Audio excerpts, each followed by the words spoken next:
सभी को मेरा नमस्कार। और इस महीने में जो होली का पर्व त्योहार आने वाला है उसके लिए आपको सबको बहुत बहुत बधाई।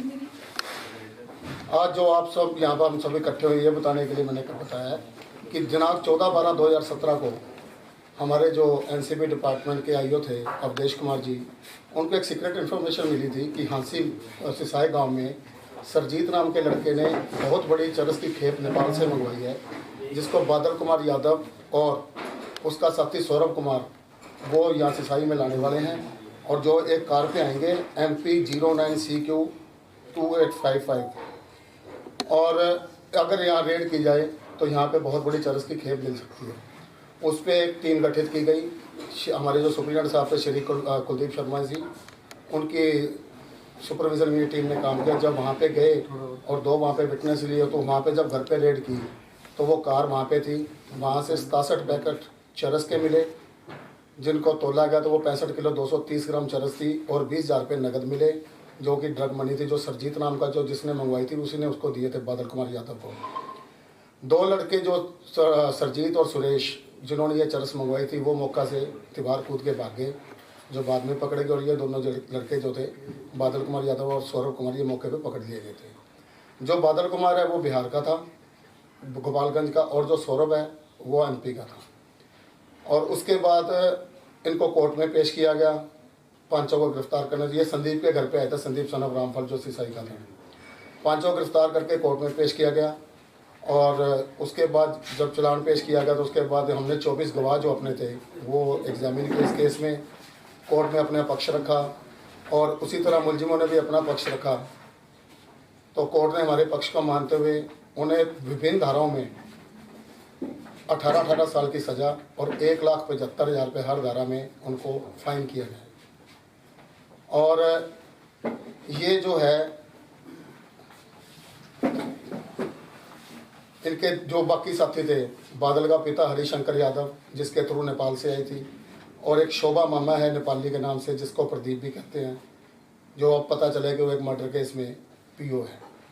और नाजिर मियाँ नाम का एक व्यक्ति है, जो ये 2 तो फरार हैं, लेकिन ये जो हरिशंकर यादव है इसको पकड़ लिया गया और ये अभी फ़िलहाल जेल में, इसका ट्रायल अलग से चल रहा है। तो ये 10/3/2021 को honourable court Shri GS Wadhwa special जज NDPS एक्ट हिसार में उनको गिल्टी ऑर्डर किया था और 12 तारीख को ये उनको सज़ा की गई है। और ये जो बादल कुमार यादव है, ये जो चरस लेकर आए थे, इनको सज़ा की गई है सेक्शन 20 में, सेक्शन 23 में, सेक्शन 27A में, सेक्शन 29 में और सेक्शन 27B में। जो पहले के 4 सेक्शन हैं, सेक्शन 20, सेक्शन 23, सेक्शन 29 और सेक्शन 27A, इनमें हर सेक्शन में 18 साल की सज़ा और 1,75,000 रुपये हर सेक्शन में उनको फाइन किया गया है।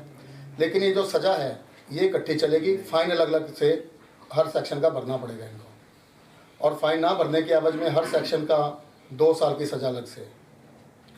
और मैंने अपना पक्ष भी रखा था ऑनरेबल कोर्ट में कि ये जो इनकी सज़ा है, क्योंकि ये ऑफेंस जो है अलग अलग ऑफेंस है। ये नेपाल से यहाँ पे आई, एक ऑफेंस कंप्लीट हुआ, वहाँ से गोपालगंज से यहाँ पे ऑफेंस दूसरा कंप्लीट हुआ, हार्बोरिंग है।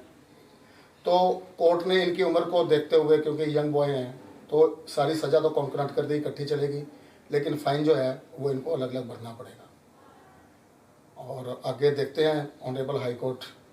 मैं तो कोशिश यही करूंगा कि इनको हर सेक्शन में अलग सज़ा मिले, क्योंकि NDPS एक्ट के मुताबिक जो 1 किलो चरस है वो कमर्शियल क्वांटिटी है और ये 65 किलो 230 ग्राम चरस है, जो कि कमर्शियल क्वांटिटी से 65 गुना ज़्यादा है।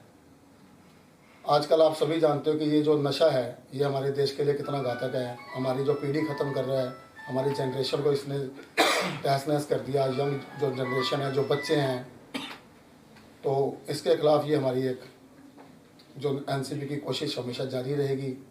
और जो NCB के हमारे ऑफिशियल थे जिन्होंने रेड की या जिन्होंने इतना वर्क किया, और जो हमारे गवाह है जिन्होंने अपना बिना डर के बिना भय के उन्होंने कोर्ट में आके अपनी गवाही दी, तो वो सभी के सभी बधाई के पात्र हैं। उनकी कोशिश से ये जो मुलजिम हैं आज कोर्ट के द्वारा अपने अंजाम तक पहुँचे हैं और जेल में गए।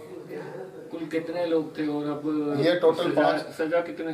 ये टोटल 5 लड़के पकड़े गए थे। मौके से 2 पकड़े गए थे, 2 भाग गए थे और एक लड़का जो संदीप जिसके घर से मिली थी, हाँ जो संदीप के घर से मिली थी उसकी मदर समझो देवी ने भी इस केस में बयान दिया है और सभी मुलजिमों के खिलाफ दिया है। उसने सारे फैक्ट बताए हैं कोर्ट के आगे। उसने इस बात की परवाह नहीं की कि उसका बेटा भी अंदर है। और जो 5 जने तो ये सजा हो चुके हैं। एक जो हरिशंकर यादव है पीओ हो गया था, प्रोक्लेम्ड पर्सन हो गया था, भगोड़ा मतलब जिसको कहते हैं, तो उसको वो बाद में पकड़ा गया है और इस टाइम वो हिसार जेल में बंद है। और जो बाकी दो है नाजिर मियाँ और शोभा नेपाली जो नेपाल में गया हुआ है जहाँ से ये आई है चरस, उसको पकड़ देंगे। हमारे जो प्रयास हैं वो पूरे चल रहे हैं। बहुत जल्द उनको भी पकड़ करके कानून के सामने लाया जाएगा ताकि उनको सख्त से सख्त सज़ा दिलवाई जा सके। और ये एक मैसेज आए अपने सोसाइटी में ताकि हर कोई आदमी नशे की तस्करी करने से तौबा करे। इतनी बड़ी मात्रा में जो चरस बरामद की गई पुलिस की ओर से, और जैसे पुलिस ने नहीं की, नारकोटिक्स ने की जी। नारकोटिक्स ने, आपको क्या लगता है कि कोई बड़ी मगरमच्छ भी है इसके पीछे पूरे जाल? हाँ जी, ये जो हरिशंकर यादव, नाजिर मियाँ और शोभा नेपाली हैं, they are the crocodiles, they are the main suppliers. इनका प्रोफाइल क्या है? क्या ये सारे के सारे ये एक इंटरनेशनल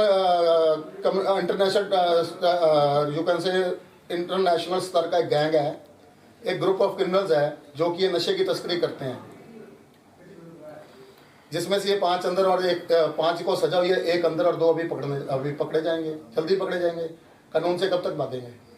पिछले दिनों सिरसा में भी एक जो है देश का सबसे बड़ा जो है तस्कर पकड़ा गया, चित्ता, जो यहीं बेगू रोड के आसपास कहीं छिपा हुआ था। तो उसमें जो है इन्वेस्टिगेशन में सामने आई थी कि पाकिस्तान तक हाथ उसके जो है तार जुड़े हुए थे।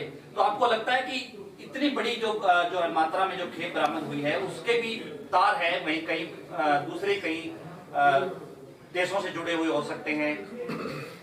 मैं वही आपसे अर्ज कर रहा हूँ कि उसके पाकिस्तान के साथ तार जुड़े हैं तो इसके नेपाल में है। और ये जो चरस आई है जिसकी मात्रा इतनी है, ये कम से कम 5-6 लाख रुपए किलो यहाँ पे बिकती। ये चरस जो है लगभग 3-3.5 करोड़ रुपए की थी। तो इतनी बड़ी मात्रा में अगर ये चरस हमारे बच्चे पीते या जाती तो जनरेशन सारी खत्म ही होनी थी। ये मामला कब का है? ये 2017 का जी, 15/12/2017 को पकड़े थे। 15/12/2017। हाँ जी। तो इसको गिल्टी फील कराने में कम से कम 4 ऐसा होगा ना जी, 1 साल तो ये कोविड के कारण ही निकल गया। हाँ जी, 1 साल तो कोविड, मैंने जी कोविड के अंदर भी जाकर के इसका ट्रायल किया है। हमारे जज साहब ने, कोर्ट ने और बाकी सब ने इतनी मेहनत की है इसमें, इस ट्रायल को कंप्लीट कराने के लिए, क्योंकि इनकी बेल हुई नहीं। एक मुलजिम चला गया सुप्रीम कोर्ट में, ऑनरेबल सुप्रीम कोर्ट में गया, वहाँ से ऑनरेबल अपेक्स कोर्ट ने क्या किया, 1 साल का समय दे दिया, विदिन 1 ईयर ये ट्रायल को कंक्लूड करो। तो विदिन 1 ईयर के अंदर ये ट्रायल कंक्लूड किया। हमने जैसे तैसे भी अपने गवाह बुलाए, गवाहों ने गवाही दी और कोर्ट ने अपना फैसला दिया। इससे पहले जो आप चित्ता वाली बात कर रहे हो जी, वो NIA का केस था। अभी पीछे हमारे जो जवान हैं, जो हमारा अमृतसर में सब जोन है, 14 किलो हीरोइन पकड़ी है जी उन्होंने। उसमें एक तो पाकिस्तानी मारा गया जी, जो सुनने में है, और उसमें जो बाकी पकड़े गए हैं। अब इतनी बड़ी खेप ये लेकर आ रहे हैं, तो ये सभी मिलजुल के ही चलेंगे जी। कुछ पब्लिक बताएगी, क्योंकि पब्लिक को पता होता है भी कौन है क्या है। अब एक आदमी को, ये तो एक ऑफिसर यहाँ बैठा, उसको क्या पता कहाँ से क्या आ रही है, यही सोर्स है जी। तो ये नेग्लिजेंसी नहीं मानते पुलिस, CID, सिक्योरिटी या इस पूरे तंत्र? नहीं, मैं नकली किसी को नहीं कहता। देखो, खेप आ रही है और क्रॉस की जाती है। एवरी जो भी डिपार्टमेंट है, every department likewise police, CID, IB, whatever may be, they are doing as a team work. तो नारकोटिक्स का जो हमारा डिपार्टमेंट है, नारकोटिक्स कंट्रोल ब्यूरो चंडीगढ़ का, जिसके अंडर मैं काम करता हूँ, जिनका मैं स्पेशल पब्लिक प्रोसिक्यूटर हूँ, तो हमारा तो यही काम है, जो भी नशा कोशिश करते हैं जितना मर्जी नशा हो उसको पकड़ें। हम अपने सोर्स भी लगाते हैं, सब कुछ होता है। हमारी कोशिश यही रहती है कि कोई भी मुलजिम जो है बचने ना पाए। जैसे कि आप इन मामलों के सरकारी वकील हैं, तो आपको नहीं लगता कि ऐसे जो मामले आ रहे हैं, अभी बहुत सारे और भी पेंडिंग हैं, भी इनको जल्द से जल्द सॉल्व किया जाए? ऐसा होता है जी, हम लोग अपनी तरफ से बहुत जल्द करना चाहते हैं। मैंने अभी 2 पीछे सजा करवाई थी, कैथल में हुई थी। एक 32 दिन में ट्रायल खत्म हुआ था, 34 दिन में हो गया था। तो इस केस में तो सर लगभग, इस केस में तो ऐसा था ना जी, मुलजिम पकड़ में नहीं आ रहे थे। अब धीरे धीरे जैसे कोर्ट की कार्रवाई चली, किसी के वारंट लेने, किसी को PO करवाया, जैसे जैसे पकड़ में आते गए वैसे वैसे सारे के सारे उनके खिलाफ चलान दिया, ट्रायल चला।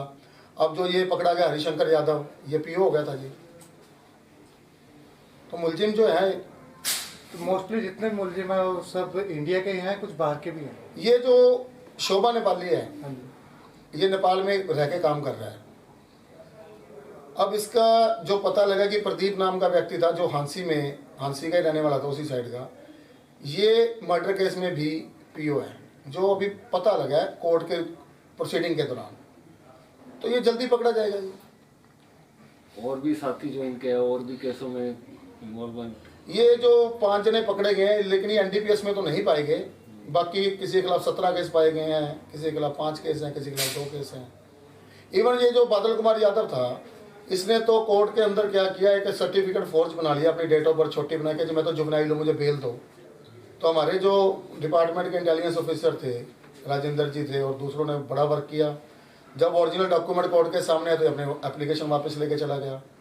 इवन जो ये सरजीत और सुरेश थे, इन्होंने एक मुलजिम जो संदीप है, जिसकी मदर समझो देवी ने हमारे हक में बयान दिया आके, उसको धमकी दी कि अगर तुमने बयान दिया तो तेरी मम्मी को मार देंगे, तेरे बेटे को मार देंगे।